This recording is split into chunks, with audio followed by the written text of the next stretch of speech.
I didn't expect peace when Marla invited me to the family hike, but I didn't expect war either. She called it a healing walk, a tradition to honor Mom, she said. Just us siblings, no lawyers, no documents, no tension. Asheville was starting to cool, leaves turning gold. The air that morning smelled like damp pine and false hope. I wore boots, layered up. When I stepped out from the guest wing, Marla was already waiting near the trailhead, hair done, smile tight. She handed me a thermos and said, "You finally got up early." I smiled back. That's what we did, pretend. The hike started quietly, birds overhead, light slicing through tree limbs. It was almost beautiful, almost honest.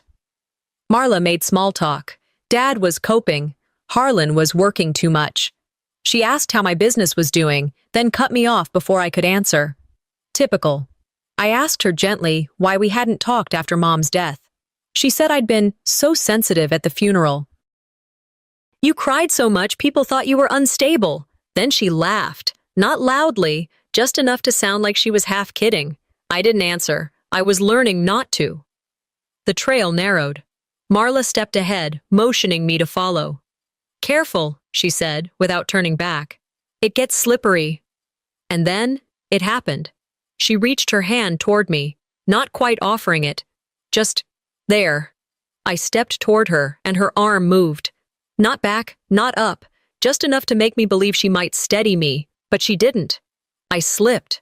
My foot lost its grip. My hands went out to catch a root that wasn't there. My hip slammed the ground first, then my elbow, then my back. Air shot from my lungs. I heard the sound of my own breath, ragged and panicked. Then I heard her voice. "You okay? You slipped." I opened my eyes. She was standing where I'd been, not moving, not running to help, just watching. She didn't flinch. She didn't blink. That wasn't a slip. That was a decision. I laid there longer than I needed to, because getting up meant facing her again. Back at the house, no one looked up when I limped in. I said I fell. Marla said, "Told her to watch that corner. She never listens." Harlan chuckled. Dad didn't speak, just turned a page in his book. "You've always been a little clumsy," someone said. I don't remember who. It could have been any of them. They all rehearsed the same lines. I went to my room, iced my ankle, listened to them laugh from the kitchen. I remembered something from when I was 9. I cried after a cousin's birthday party. Marla had humiliated me in front of her friends. Mom told me, "You feel too much, Destry. That's your problem." Maybe it still is. 2 days later, they gathered us in the dining room. No lawyers, just Jory, family friend, lifelong executor, neutral party. A mahogany box held Mom's revised will. Each of us got a printed copy. Mine was thinner than theirs. I flipped through it. The sections about property were intact. The sections about control, redacted, not lightly crossed out, blacked out, omitted like I was never meant to see them. My name wasn't listed as a trustee. I blinked. Mom thought it'd be too much pressure, Marla said, as if reading a grocery list. Jory didn't meet my eyes.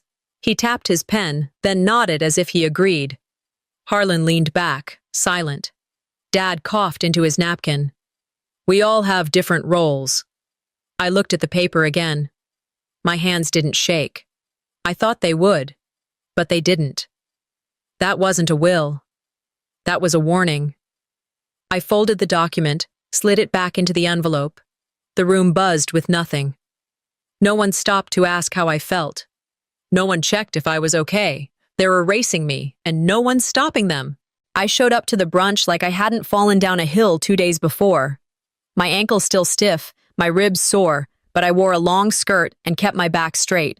That was the unspoken dress code in this family. Look fine, act finer. The garden had been trimmed and manicured, like everything else Marla touched. Tables with white cloths, lemon water in glass pitchers. The kind of setup that said, "Look how put together we are," even when the glue was cracking. Marla stood at the center of it all, greeting guests like she was hosting a charity gala, not a private brunch. Harlan leaned back on a wooden bench, drink in hand, laughing at something she said. Dad, Dr. Dale Walden, sat beneath the big oak tree, reading the same book I'd seen on his nightstand for 3 years. Same spot, same silence. I stepped onto the grass. No one turned. Marla looked up, gave me that tight smile. "Glad you could make it," she said, like I was a guest showing up late to a dinner party I hadn't RSVP'd for. A family friend approached, arm around some man I didn't recognize.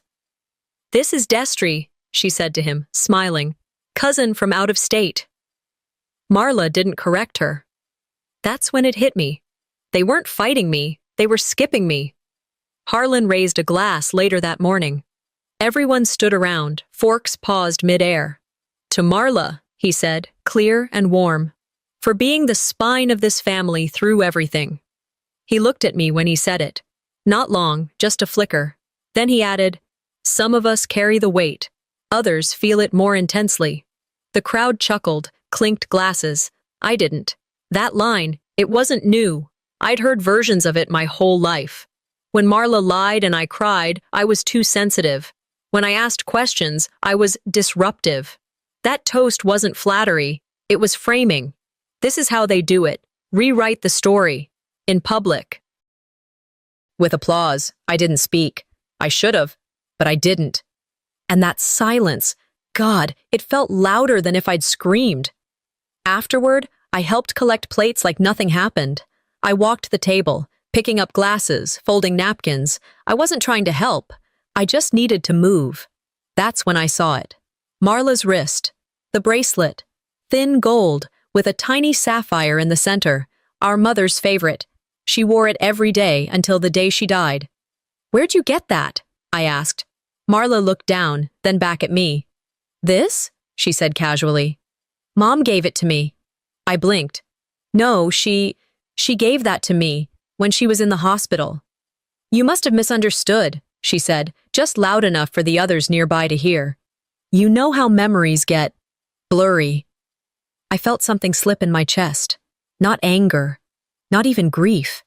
It was like someone knocked a picture off the wall, and when I went to pick it up, it wasn't broken, but the face inside had been replaced. I walked away before I said something I'd regret. I walked away because if I didn't, I'd cry, and they'd use that too. If memories are up for grabs, what's left of me? I stood by the hedge line for a while, watching the others talk, laugh, sip lemonade, Marla tossing her hair back, Harlan handing a drink to someone, Dad still reading. That's when I remembered something. I was 14. Marla was already 20, back from college. I had just drawn something for Mom's birthday, a sketch of her holding me when I was little. She teared up. Marla rolled her eyes and left the room. That night, Mom found the sketch torn in half and shoved in my backpack. She held it up like I'd vandalized my own work. I took the blame. I was scared to correct her. And then she said it, the first time I ever heard the phrase, "You're just too emotional to be trusted." I didn't push back then. Just like I didn't push back now. This isn't new. It's just cleaner now. More rehearsed. They don't rip up drawings anymore. They just repurpose memories, reassign legacy, smile while they do it. Later that day, I wandered the house alone. Upstairs, the hallway held a long wall of family photos. Weddings, birthdays, holidays lined in matching black frames. I paused at one near the end. My graduation. Or what used to be my graduation. There was Mom, smiling, Dad with his hand on her shoulder, Marla, grinning, and me, except not. My figure was there. The shape, the dress, but the face, my face, was blurred, either edited or replaced entirely. I stood there, mouth dry, eyes fixed. No one else noticed. They didn't need to scream me out. They were cropping me out quietly. I found out about the dinner party from Facebook. Not an invite, not a group message, just a picture. Marla in her black dress, Harlan at her side, glasses raised in mid-toast. The caption read, "Just the family." It took a second to land. Then it hit hard. I wasn't just excluded, I was being phased out. They didn't argue with me, didn't shame me in public. They just kept doing things without me. Like I never belonged in the first place. The house was quiet that night. Too quiet. Not peaceful. Heavy. Like walking through a place haunted by the living. I passed the hallway where the family portraits hung. Their smiles followed me like ghosts.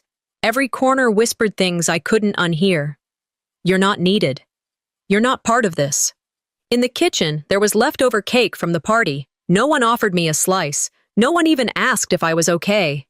A few years back, I caught the flu in college. I didn't call anyone, didn't ask for help. Still, Mom showed up 6 hours later with soup and a bag of oranges. Now, they were having dinners and taking photos, without me, like it was normal. That same night, I walked past Dad's study and noticed his desk drawer left open.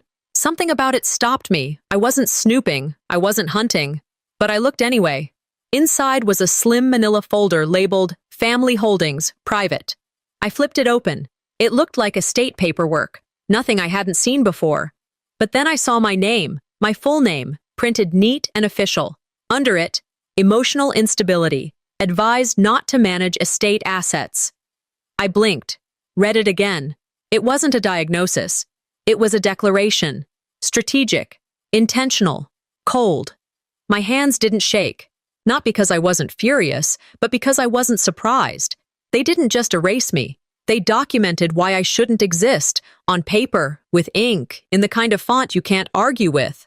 I pulled out my phone, took a photo of the page, tucked the folder back, shut the drawer gently, and I stood there, not crying, not yelling, just knowing. I walked down the hall. My feet carried me before my brain caught up. The gallery wall came into view, rows of frames, events, milestones. I stopped at one, Mom's 60th birthday. We were all there. She had cake in her hands.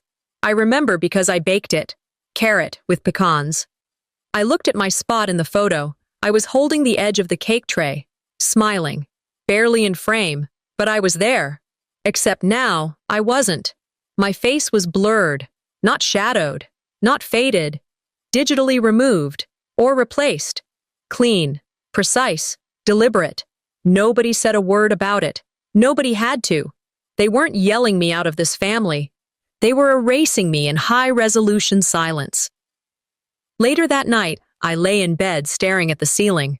I reread the diagnosis on my phone screen. Emotionally unstable. 3 words that could end careers, end legacies. They hadn't called me names. They hadn't locked me out. They'd done something worse. They'd made me doubt if I ever belonged. My mind wandered back. Age 10. I drew a doghouse for art class. Won a ribbon. Marla told our mom I traced it from a book.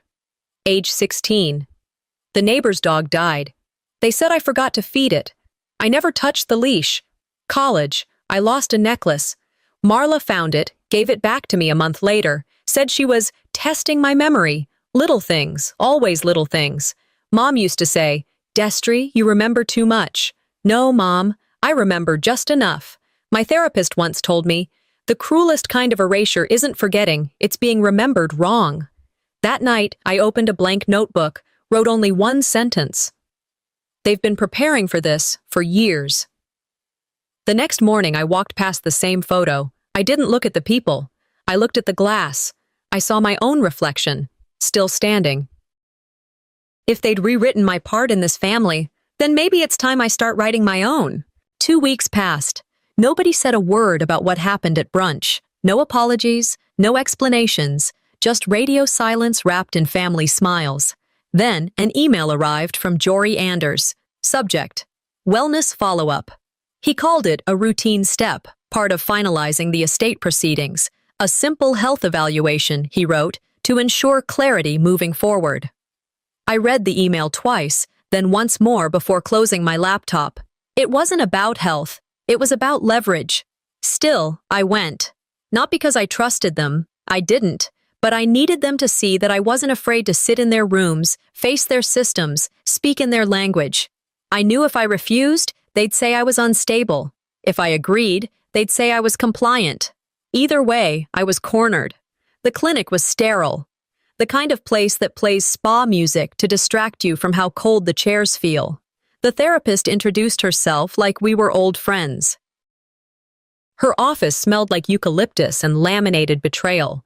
She didn't ask about my pain or what I'd been through. She asked things like, "Do you often feel your family misunderstands you?" Or, Would you say you experience emotions more intensely than others? Each question came with a smile, a pen stroke, and a sense that the answers didn't matter. I stayed calm, measured. But my eyes landed on the folder beside her laptop. It had my name on it. The words printed beneath were too familiar. Same language I saw on my father's desk that night. Emotional instability, not suited for asset responsibility. Not a diagnosis, a verdict. This wasn't a checkup. It was a setup. She excused herself to get tea. I leaned over, snapped a photo of the open file, and slid back into my seat before she returned. I ended the session early, didn't raise my voice, didn't explain myself, just left. Back at the estate, I didn't bother with greetings. I went straight to the garage, where I remembered the groundskeeper had mentioned something weeks ago, about trail cameras installed after a bobcat sighting. The cameras had been running the day of the hike. I found him by the shed, asked about the footage. He hesitated, said, "That section's corrupted, only a few hours missing." Just so happened to be the exact window when I fell. I asked for a copy. He looked uncomfortable. "It's not necessary. Ms. Marla already reviewed the tapes." That name again. I pressed. He finally admitted someone had logged in using her credentials days ago, just before the footage failed. I didn't yell. I thanked him and walked away. You can't lose what was never yours, but you can be denied the right to even look for it. By the time I reached my room, I felt the edges of my reality folding in again. I sat at the edge of the bed, hands still, back straight. I wasn't spiraling, I was recalibrating. Later that night, I knocked on Blythe's door. She let me in, no questions. We sat on the porch with nothing but old wind chimes and a shared understanding between us. I told her about the appointment, the file, the footage. She nodded, eyes heavy. "They did the same to me," she whispered. "When I asked about the trust fund for school, said I was acting entitled, that I was confused." That word again. We didn't cry. We didn't vent. We just sat there, silent, listening to the lies settle like dust in the air. "They're not just cutting me out," I finally said. Blythe didn't flinch. She said, "They're rewriting the story, so you were never supposed to be in it." That landed harder than I expected. It wasn't just erasure, it was premeditated fiction. I returned to my childhood room just before midnight. It didn't look like mine anymore, just a guest space with familiar wallpaper. Near the closet was a box that used to hold all my old letters and keepsakes. A label once read, "Destry's Things." Now it said, "Storage, Guest." I stared at the label, not angry, not sad, just done. I walked over to the mirror, wiped it with my sleeve, looked myself straight in the face. I was no longer the daughter, not even the problem. I was the liability they planned to retire. The envelope was heavier than I expected. It showed up mid-morning, hand-delivered, gold trim along the flap, embossed with the Everin Estate insignia. My name was written in cursive, clean, detached. Inside was a folded letter from Jory Anders, inviting me to a documentation review meeting. Courteous language, the kind that says everything's fine while drawing a line you're not meant to cross. I stared at it for a while. Knew what it was, knew what it wasn't. Still, I showed up. The meeting took place in a downtown Asheville office, too sleek, too sterile, trying too hard to feel warm. The kind of place where people sign things they don't fully understand, just to keep from looking unreasonable. I walked in. Marla, Harlan, and Jory were already seated. They greeted me like I was a cousin they hadn't seen since Easter. "You look well," Jory said, handing me tea. "Thanks for making the time." I didn't smile. I sat down. A folder was slid across the glass table. "Just a few final details to review," he said. The top page read, "Voluntary Transition Agreement." I flipped through. Phrases like mutual understanding, irreversible relinquishment, uncontested conclusion. It was pages of legal handshakes meant to erase me with grace. I didn't speak. Jory adjusted his cuffs. "This would formalize your agreement to step away from any claims related to the estate, a peaceful resolution." Marla leaned forward, voice syrup smooth. "We thought you'd want to close this chapter peacefully." I looked up. She smiled like a woman who's already picked out the curtain fabric for a room you'll never see. I reached into my coat pocket and palmed my phone, voice recorder already running. I laid it on my lap. Nobody noticed. I didn't yell, didn't flip the table. I just closed the folder and pushed it back. "This isn't peace," I said. "It's a muzzle." That afternoon, I didn't go home. Dinner was scheduled that evening. Another family event I couldn't skip without giving them more ammo. So I went. The house smelled of rosemary chicken, candles lit. A few people I barely recognized floated between wine glasses and stories that didn't involve me. Blythe was there. Cousin. Younger. Honest by accident. She hugged me, lingered longer than usual, glass already half empty. We sat by the fireplace. "You good?" she asked. I nodded. She leaned in. "Marla told the board you'd been unstable since your 20s, she whispered. "Said it was safer for the foundation if you stepped away." I didn't blink, didn't breathe, just listened. She laughed nervously. "I thought it was weird, but you know how she is." "Yeah, I know exactly how she is. They didn't just burn the bridge. I was still standing on it when they lit the match." Dinner went on. Harlan told a story about a trip to Sonoma. Someone made a joke about kale. People laughed. I watched the chandelier sway above the table. Watched my father chew like he didn't know what silence had cost him. I didn't say a word. When it ended, I went upstairs, slid the door to my room shut, took off my coat, pulled the phone from my pocket, and hit play. Their voices filled the room. Jory's calm reassurance, Marla's concerned manipulation, legal theater wrapped in velvet gloves. I rewound Blythe's words in my head. "Unstable since your 20s. The thing about being called unstable is, it makes stability look like denial. They'd been writing my ending long before I even opened my mouth. I opened my laptop, created a folder, titled it, Operation Recall. I typed one line. "They've weaponized calm. I'll respond with clarity." I didn't feel angry. I felt focused.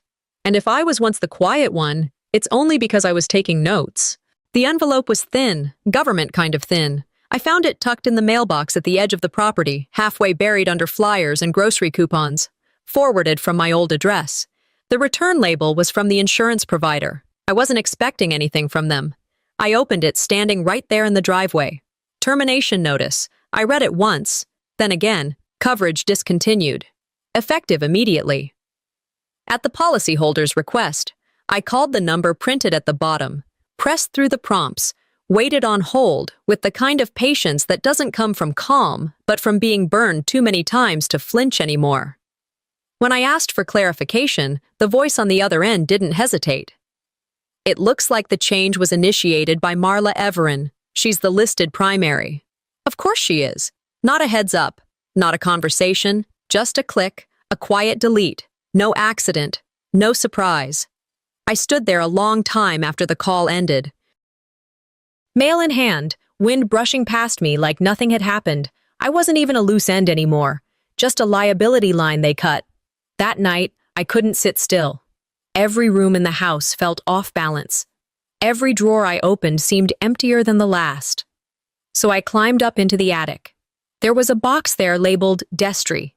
I knew what was supposed to be inside: birthday cards, old letters, the tiny notebook Mom used to write weekend reminders on for me. I opened it. Nothing but hollowed-out folders, some torn envelopes, a ribbon that used to wrap a graduation gift. I knelt down, dug deeper, found a trash bin off to the side. Inside, half buried under old receipts, was a charred envelope. The handwriting stopped me cold. It was Mom's. Partially burned. Only the top line was visible. To my daughter. That's all I could make out. I didn't cry, but I folded over and sat on the attic floor for a while. That kind of silence where your breath barely makes it out of your chest. They're not just erasing my rights, they're editing my history. They are trying to make me believe I was never loved. That's what hit hardest. Not the lost money, not the legal tricks, but the theft of something no one else should have had access to. I stood up eventually. Carried the envelope down with me. By midnight, I was at the 24-hour FedEx off College Street, opened a P.O. box, registered it under a name they wouldn't track, bought a burner phone, set up a new email. Back home, I opened my laptop and created a folder. Reclamation. They wanted me invisible. I'd let them think I was. But ghosts don't vanish. They linger. I started listing everything I could think of: the altered will, the deleted camera footage, the insurance termination, the therapy setup, the burned letter. Then I drafted one message and sent it to Milo Drayton, the only attorney who didn't owe the family a holiday ham. Subject line: if you're still taking clients with nothing left to lose. Body: let's talk. After sending it, I didn't go to bed. I made tea, poured 2 cups, then drove to the guest house. Nellie answered the door in her robe. She didn't ask questions, just let me in. We sat in her tiny kitchen, steam rising between us like a fragile truce. She didn't speak for a long time. Then she said, "Your mother asked me once to protect something. I didn't. And I've regretted it every day." She walked to a drawer, unlocked it, and pulled out a yellowing folder. Inside, letters in Mom's handwriting, financial statements, a copy of the original estate plan. Destry Walden listed as primary heir. The date on the letter? 6 months before Marla claimed Mom had changed everything. Nellie placed the folder in my hands like it was something holy. "The truth wasn't gone," I whispered. "It was buried." She nodded. "Under their version of you." I walked home in the dark. Past the mailbox at the end of the drive, my name had been scratched off days ago. With a blade, by the look of it, Marla didn't even bother covering it. I pulled out my keys, etched it back in, crude, uneven, but mine, they erased me. I rewrote myself.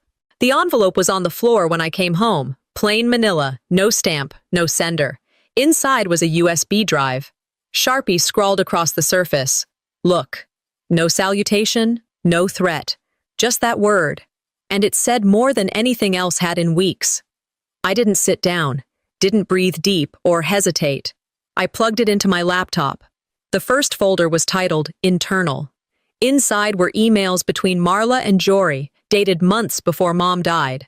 Language like restructuring the trust discreetly, presenting Destry as emotionally compromised, and the phrase that made me clench my jaw: optics management. The second folder had audio. Marla's voice, clear as daylight. Laughing softly, then saying, "No one takes her seriously. All we have to do is stay calm and let her overreact." They weren't responding to me.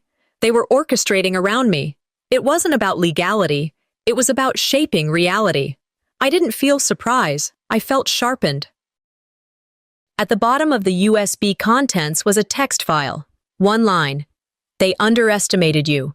Don't make the same mistake." That night, I left the house with soup in hand, homemade. I remembered Nellie used to bring it to me when I had fevers as a kid, even when Marla said I was faking. Her guest house light was still on. She opened the door without a word. We sat at her kitchen table. Nothing between us but steam rising from the mugs. 10 minutes passed before she moved. She stood, walked to a drawer, unlocked it. "I was supposed to give this to you the day after her funeral," she said. "I didn't. I got scared. And I've regretted it every day since." She handed me a folder, edges worn, yellowed at the creases. Inside was Mom's handwriting. The letter was dated 6 months before her death. It named me, clearly, directly, as the sole successor to her private trust and stated her intention to revise the public documents when the dust settles. It had 2 witness signatures. None of them were Marla's. I didn't thank Nellie. I didn't cry. I just sat there, letting the weight of it fill the space between us. "We all did things to survive this house," I finally said. She nodded. "We did." Back home, I cleared off my desk. USB, letter, voice recordings, insurance notice, screenshots, handwritten statements. I started dragging them into a folder I named Reclamation. Then I opened a spreadsheet. First column, date. Second column, action. Third, cover story. Fourth, Evidence. I called Milo. He picked up on the second ring. I said, "It's time I stop asking why they did it and start showing what they did." He paused.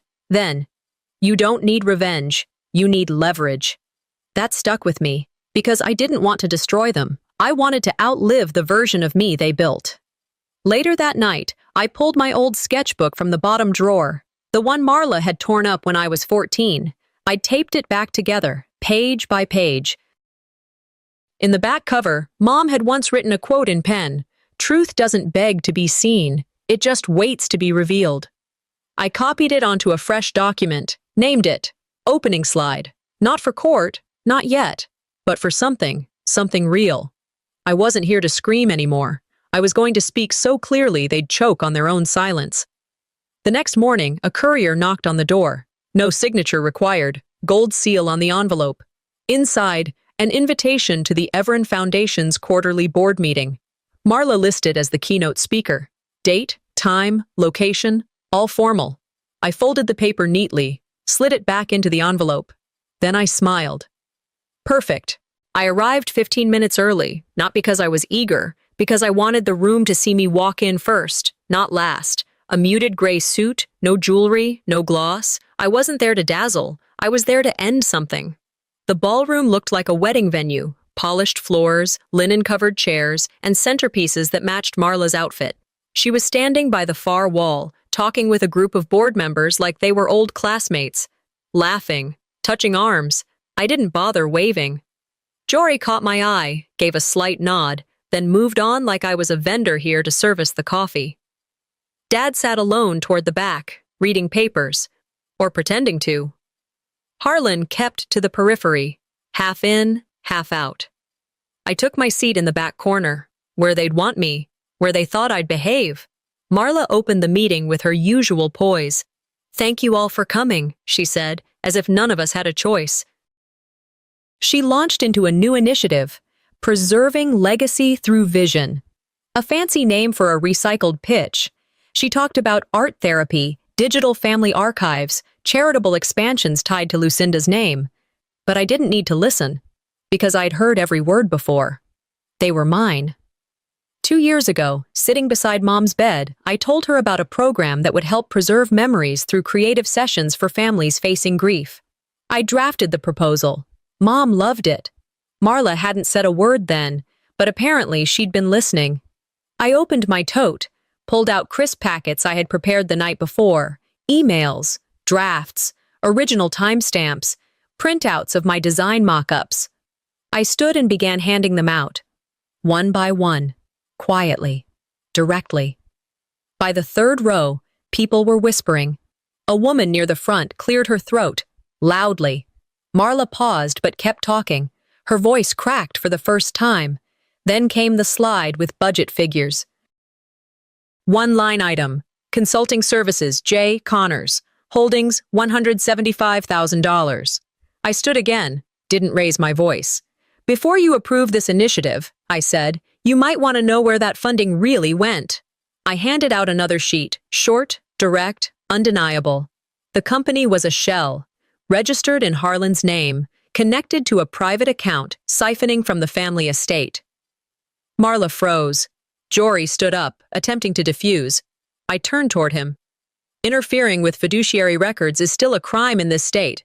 Sit down." He did. Harlan slipped out of the room. I walked back to my seat, let the silence stretch.